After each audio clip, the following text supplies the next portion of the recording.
ತುಂಬಾ ಜನ healthy food ಅನ್ನೇ ತಿಂತಾರೆ. ಆದ್ರೂ ಕೂಡ ಆಗಾಗ ಆರೋಗ್ಯ ಸಮಸ್ಯೆಗಳು ಕಾಣಿಸ್ಕೊಳ್ತಾ ಇರುತ್ತೆ.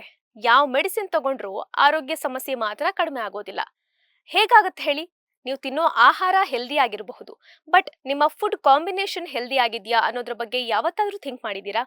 ಫುಡ್ ಕಾಂಬಿನೇಷನ್ ಅಂದ್ರೆ ಯಾವ ಯಾವ ಆಹಾರಗಳನ್ನ ನೀವು ಜೊತೆಗೆ ತಿಂತೀರಾ ಅನ್ನೋದು. ಕೆಲವೊಂದು ಫುಡ್ ಕಾಂಬಿನೇಷನ್ಸ್ ನಿಮ್ಮ ಆರೋಗ್ಯಕ್ಕೆ ಒಳ್ಳೇದಲ್ಲ.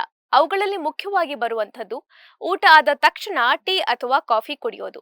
ಈ ಅಭ್ಯಾಸ ಬಹಳಷ್ಟು ಜನರಿಗಿದೆ. ಅಟ್ಲೀಸ್ಟ್ ಬೆಳಗ್ಗೆ ಬ್ರೇಕ್ಫಾಸ್ಟ್ ಟೈಮಲ್ಲಾದ್ರೂ ಟೀ ಕಾಫಿ ಕುಡಿತಾರೆ. ಇದರಿಂದ ಏನಾಗುತ್ತೆ ಅಂದ್ರೆ ಟೀ ಕಾಫಿಯಲ್ಲಿ ಇರುವಂತಹ ಕೆಫೇನ್ ಅಂಶ ನೀವು ತಿಂದ ಆಹಾರದಿಂದ ಸಂಪೂರ್ಣ ಪೋಷಕಾಂಶಗಳನ್ನ ಹೀರಿಕೊಳ್ಳೋದಿಕ್ಕೆ ಬಿಡೋದಿಲ್ಲ. ಇದರಿಂದ ನೀವು ಎಷ್ಟೇ ಹೆಲ್ದಿ ಆಹಾರ ಸೇವಿಸಿದ್ರೂ ಕೂಡ ಅದರ ಪೂರ್ತಿ ಲಾಭ ದೇಹಕ್ಕೆ ಸಿಗೋದಿಲ್ಲ. ನೆಕ್ಸ್ಟ್ ಬರುವಂತದ್ದು ಊಟ ಆದ ತಕ್ಷಣ ಫ್ರೂಟ್ಸ್ ತಿನ್ನೋದು. ಅದರಲ್ಲೂ ಬಾಳೆಹಣ್ಣು ತಿನ್ನೋ ಅಭ್ಯಾಸ ನಿಮ್ಗೂ ಇದೆ ಅಲ್ವಾ? ಈ ರೀತಿ ಊಟದ ಜೊತೆಗೆ ಹಣ್ಣುಗಳನ್ನ ತಿನ್ನೋದ್ರಿಂದ ಅವು ಕರೆಕ್ಟ್ ಆಗಿ ಡೈಜೆಸ್ಟ್ ಆಗದೆ ಹೊಟ್ಟೆಯಲ್ಲೇ ಫರ್ಮೆಂಟ್ ಆಗುತ್ತೆ. ಇದರಿಂದ ಗ್ಯಾಸ್, ಬ್ಲೋಟಿಂಗ್ ನಂತಹ ಸಮಸ್ಯೆಗಳು ಕಾಣಿಸಿಕೊಳ್ಳುತ್ತವೆ.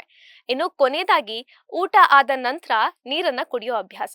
ಇದರಿಂದ ಕೂಡ ಹೊಟ್ಟೆಗೆ ಸಂಬಂಧಿಸಿದಂತಹ ಸಮಸ್ಯೆಗಳು ಕಾಣಿಸಿಕೊಳ್ಳುತ್ತವೆ. ಸೊ ಊಟದ ಕೊನೆಯಲ್ಲಿ ಮೊಸರು, ಮಜ್ಜಿಗೆ ಈ ರೀತಿಯ ಆಹಾರಗಳನ್ನ ಸೇವಿಸಿ.